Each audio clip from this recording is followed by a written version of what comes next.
关键问题呢，这里就是说呢，最后呢，警察说给他带走，现在给他拘留了啊。可是这里头有几个问题啊。第一，这是在公共的地铁车厢里，所有的家长，尤其是家里头就是这个养了闺女的、养了姑娘的家长们，就要向自己的姑娘普及一下常识。大家好，我是紫禁城下的胡忠。北京大爷地铁强迫女学生让座一事呢，引起了人们广泛的关注。事情随意过去，但对我们有哪些启发和反思呢？为此，北京胡同周哥提出了3个问题和1个建议，让我们听听是否有道理。地铁就是10号地铁站发生这个，老头儿啊对这个小姑娘那个就纯属是一个流氓这个老头儿就是毫无底线的，真是。咱们说呢，就说是这个网友呢说出来呢，他是一个因为呢那个出去这个爬山啊，出去锻炼，对吧？你有精力去爬山，你有精力去锻炼，你到了地铁呢，你需要找座啊。你爬山锻炼不嫌累吗？就是，对吧？到了地铁里头你嫌累，累呢？当时的那个1分多钟那个视频，就是完完全全的就是他在就是骚扰这个小姑娘，真是，对吧？因为呢旁边呢后来那时候人说旁边那有座，我觉得旁边呢他当时要坐的时候呢，旁边可能是有人，就因为呢这个老头呢过激的去骚扰这小姑娘，旁边的人起来了，对，这样呢让出座了以后呢，他呢不依不饶的。这个事情呢，我首先觉得呢，他不应该是一个北京人，对吧？人家扒出来他说是一个这个老师，还是老师呢？说的是一个老师，但是我就觉得呢，他呢就即便是在老师的这个岗位上，65岁他退休了嘛，就是他在老师的这岗位上，他也不会是一个合格的老师。那倒是，无论他教化学还是教这个物理他呢就是呢缺少修养嘛。因为老师最起码你是比别人呢就是呢学识对读书比一般人都要多。那倒是，因为你在这个人家说老师是人类心灵的工程师，你在这个岗位上，对吧？无论说是你干了多少年，你比正常人呢就应该有这种修养。是，就是这个老头儿，对吧？他这个做法知道吗？他上来就动手，人家小姑娘呢说了一句呢，我让座不给你让座。我感觉这个意思就是说呢，他拿这棍儿在这个视频之前，他已经就是侵犯了这小姑娘了啊。只不过说什么了呢？他说什么或者他的动作，对吧？他拿这棍儿对这小姑娘呢，就是在这腿上来回的乱拨了已经遭到这个小姑娘最起码就是说是不到20岁，是她也是对这个正常的这个她就是有认知的，她呢就是心里呢就觉得说让谁坐都不能让你，就是说她在这之前已经做了什么，视频开始没有对，没录嘛，对，等于后来这个视频呢就是说她呢就是这个对这小姑娘拿这棍子在这个腿上扒了，而且呢还大言不惭的就是说那个我就骚扰了你报警去啊。关键问题呢这里就是说呢最后呢警察说给他带走，现在给他拘留了啊。可是这里头有几个问题啊。第一，这是在公共的地铁车厢里头，对这件事情的发生，地铁的这个有关部门他是有责任的，有责任。第二，他旁边站的这个穿着这个就是巡查的是保安还是什么，就是地铁的保安，他一直站在这老头的身边在这1分多钟的视频，老头侵犯这个小姑娘的时候，他在旁边呢，他没有任何作为。就算最后时候报警是由他报的警，但是他的职责他没有负责起来。我觉得这个事情就是他们自己最后他们可以去按着视频呢，他们来呢就是去审核这视频。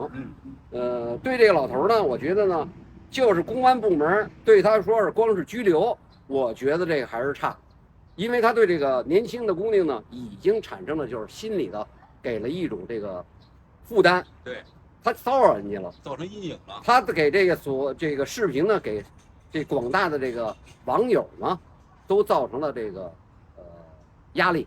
真是，正面呢就是呢，应该呢让他呢老头呢书面的在这个公开的视频面前，向这个姑娘承认错误，向社会道歉，对吧？对。我觉得呢，有人说什么要那个他那个退休养老金要停发什么养老金，我觉得这个事情呢，就是有点就是这个有点扯。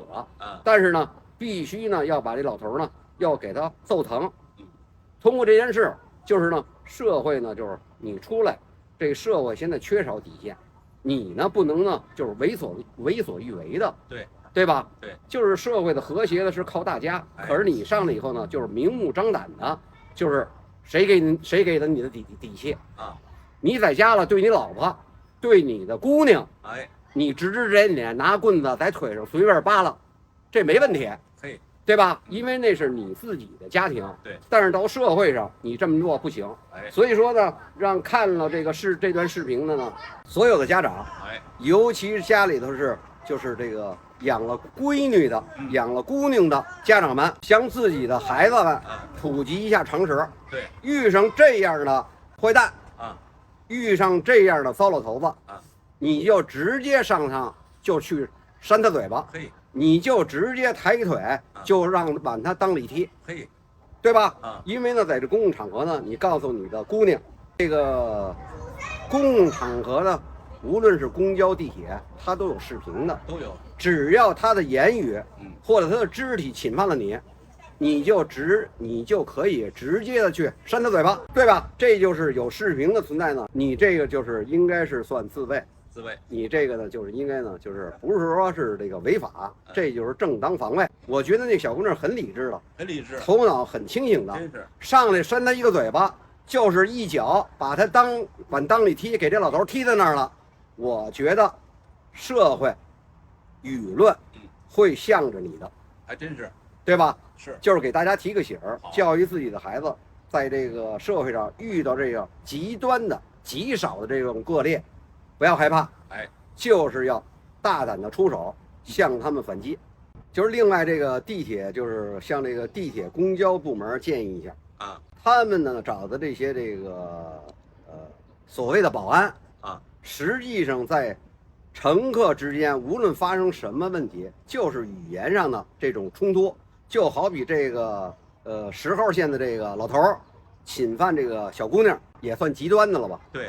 但是他们呢，这些保安呢起不到任何作用，因为他们呢本身我觉得这些就是公交车和这个地铁的这些这个保安，他们就缺少普遍的常识。为什么呢？因为地铁公交呢，可能就是说呢，为了就是社会的再就业，他们招了一些人，岁数有的还挺大了，知道吗？就是40、50岁的这些还比较多，他们呢穿着这个衣服呢，在这儿呢就是上下车呢看一看，基本上起不到作用。他们为了生活，对吧？就是一月呢挣几千块钱，地铁呢对他们呢也呢一个就是摆设，真的遇上问题起不到什么作用。所以建议呢，就是地铁公交有关部门呢，要给这些人呢要一个上岗培训，最起码要让他们明白什么事应该管，什么事不应该管，对吧？你遇到这个老头侵犯这小姑娘的时候，他一直这1分多钟视频，他一直在站在边上，我没看见他就是具体的举动。你要出手，你制止，你拉着这老头，对吧？他们是不是有什么顾虑？老头动手呢，你是在执法的，没错。你呢就应该呢制止老头对小姑娘的侵犯。可是你们呢自己呢在旁边看着，而且好些人呢，就是这个车厢里人不少，有男有女，大多数人就是说呢，怕呢对自身造成什么影响，对吧？在社会认知就是说，大伙儿应该什么时候去出手，是用肢体还是用语言？大家呢就是没法去说，都怕给自己带来不便。这面呢，就是说呢，让这个地铁和公交的这个有关部门，对这些这个保安，就是应该呢起到一个就是呢培训上岗，让他们呢就是有事儿敢出手，这个社会才会和谐。没错，非常好，大哥，谢谢铁哥，谢谢大哥。